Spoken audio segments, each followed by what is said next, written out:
దేవుని పరిశుద్ధ నామానికి స్తోత్రం కలుగును గాక.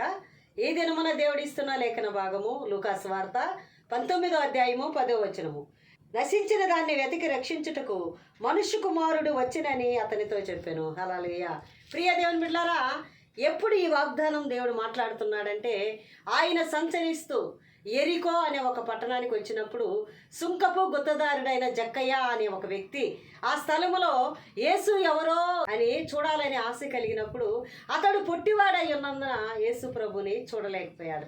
యేసు ప్రభు వస్తున్నాడని తెలియగానే చాలా జన సమూహం ఆయన చుట్టూ ఉండగా వారిని ఆ యొక్క జక్కయ్య వారిని దాటుకొని యేసు ప్రభుని చూడలేడు, ఎందుకంటే అతను పొట్టివాడై ఉన్నాడు.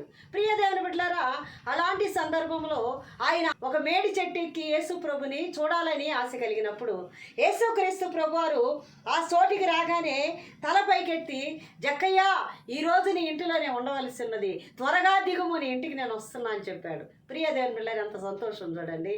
యేసు ప్రభుని చూస్తే చాలు అనుకున్న ఒక వ్యక్తి తన హృదయంలో ఉండే కోరిక, తన హృదయంలో ఉండే వాంఛ దేవుడు ఎరిగి ఉన్నాడు.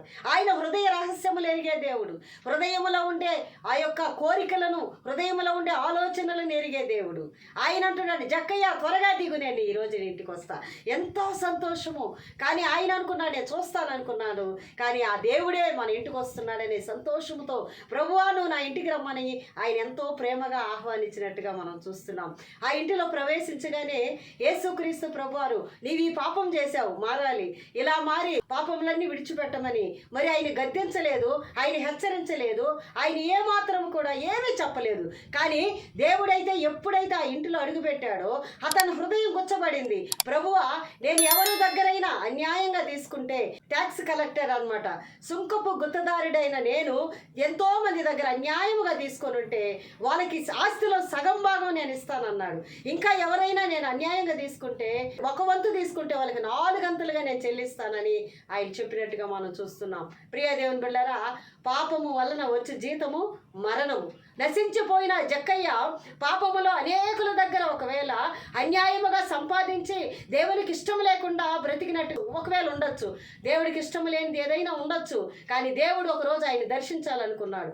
కానీ ఆయన జన సమూహం ఆయన చుట్టూ ఉన్నప్పుడు అందరికీ దేవుడి దగ్గర మాట్లాడాలి, ఆయన దగ్గర ఏదైనా కూడా ఆశీర్వాదం పొందుకోవాలని, మా ఇంటికి వస్తే బాగుండని ఎంతోమంది అనుకున్నారు. ప్రియ దేవుని బిడ్డలారా, పిలిచిన వాళ్ళు అనేకులు, కానీ దేవుని చేత ఏర్పరచుకున్న వారు కొంతమంది. దేవుని యొక్క సువార్త అనేకులకు వెళుతుంది, కానీ అందరూ మారలేదే, అందరూ మారలేరు. ఎందుకంటే ఆయన చిత్త ప్రకారం ఉండే వాళ్ళని ఆయన మార్చగలడు. ఈ వాక్యం వింటున్న ప్రియ దేవుని బిడ్డలారా, నీ గృహంలో ఎవరో ఒకరు నశించిపోయి మారు మనస్సు పొందకుండా పాపములోను, శాపములోను, త్రాగుడులోను, అనవసరమైన లోక కార్యాలలోను, అయ్యో వీరిని మార్చలేకపోతున్నానని తల్లిదండ్రులైన మీరు పిల్లల కోసం బాధపడుతున్నారా? లేకుంటే ఎవరైనా ఒక దైవ సేవకులుగా సంఘం కొరకు కన్నీరు గారుస్తున్నారా? దేవుడు ఈరోజు నీతో మాట్లాడుతున్నాడు. నశించిపోయిన నీ జీవితాన్ని, ఇక నా జీవితం స్పాయిల్ అయిపోయిందండి, నేను ఎంతో చదువుకున్నా కానీ నాకు జాబ్ రాలేదు, ప్రమోషన్ రాలేదు, నేను అన్ని నశించిపోయాను, నాకు అన్ని అప్పులతోటి నేను తలకిందులైపోయాను, నా యొక్క ఆత్మ ఈరోజు నశించిపోయింది. ఒకరోజు ఎంతో ప్రార్థనలో ఉండే నేను ఈరోజు ప్రార్థన చేయలేకపోతున్నాను, ఆత్మ ఈ జీవితంలో నేను పడిపోయాను, దేవునికి దూరం అయిపోయాను, నా ఆత్మ నశించిపోయింది.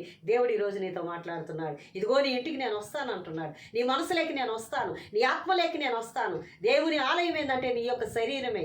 హల్లెలూయా. మనమే దేవుని ఆలయము. మన యొక్క శరీరములో దేవుడు ఆత్మ నివసించుచున్నాడు. కాబట్టి ప్రియ దేవుని బిడ్డలారా, మనస్సాక్షి గద్దిస్తుంది అంటారు చూడండి. మనం ఏదైనా దేవుడికి ఇష్టం లేని తప్పు చేసినప్పుడు మన మనస్సాక్షి చెప్తుంది, ఇది తప్పు, ఈరోజు నువ్వు ప్రార్థన చేయలేదు, ఈరోజు నువ్వు మందిరానికి వెళ్ళలేదు, ఈరోజు నువ్వు ఏదో విషయంలో తప్పిపోయావు, ఇదిగో నువ్వు అబద్ధం ఆడుతున్నావు. మన మనస్సాక్షి మాట్లాడుతుందని మనం అంటాం. మన మనస్సాక్షి దేవుని ఆత్మ. మన మనస్సాక్షిలోని దేవుని ఆత్మ ఉండి, ఇదే త్రోవ ఇందులో నడువుడి, కుడికి కానీ ఎడమకి కానీ తొలగినప్పుడు ఒక స్వరము మనకు హెచ్చరిస్తూ ఉంటుంది. ఆ స్వరానికి లోబడి మన పాపాలన్నీ విడిచిపెట్టాలి. ఈరోజు దేవుడు నీతో మాట్లాడుతున్నాడు. ఈరోజు ఎవరైతే నీ జీవితాన్ని దేవుడు కట్టబోతున్నాడు, నశించిపోయిన నీ శరీరాన్ని, అనారోగ్యం నిమిత్తం అన్ని అవయవాలు నశించిపోయి చెడిపోయి ఉండొచ్చు, దేవుడు స్వస్థత కలగజేయబోతున్నాడు. నీ మందిరములో అనేక తోడేళ్లు ప్రవేశించి మందిరములో పరిచర్యని, గొర్రెలని చెదరగొట్టుండొచ్చు. నీ యొక్క మందిరములో ఉండే పరిచర్యని, నేను నశించిపోయిన నీ పరిచర్యని నేను బాగు చేయబోతున్నాను, నీ పిల్లల్ని నేను బాగు చేయబోతున్నాను, నీ యొక్క మనస్సు ఉండే వేదనని నేను బాగు చేయబోతున్నాను. జక్కయ్య, నేను నీ రోజున ఇంటికి వస్తున్నాను. కానీ ప్రియ దేవుని బిడ్డలారా, ఒక దేవుడు ఎంతో మంది, లక్షల మంది, మరి వేల మంది, కోట్ల మంది ఒకవేళ ఆయన కోసం ఎదురు చూడొచ్చు, కానీ ఆ ఇంటికి ఎందుకు వెళ్ళాడు? ఎందుకంటే జక్కయ్యాన్ని రక్షించాలని ఆయన ఆశ కలిగాడు. ఇతడును అబ్రహాము కుమారుడే, ఈ ఇంటికి రక్షణ వచ్చిందని చెప్పాడు. ఈరోజు దేవుడు నీతో మాట్లాడుతున్నాడు. ఇతడును అబ్రహాము కుమారుడే, నశించిపోయిన నన్ను, పాపములో ఉన్న నన్ను, మరి నేను ఒక క్రైస్తవురాల్ని కాదు ప్రియ దేవుని బిడ్డలారా, నేను చాలా అన్ని జనురాల్ని, ఒక అన్ని జనురాలుగా ఉండి మరి నిజమైన రక్షకుడిని తెలుసుకొని ఈరోజు నేను ప్రాణంతో ఉన్నాను. ప్రాణంతో ఎందుకు ఉన్నానో తెలుసా ప్రియులారా?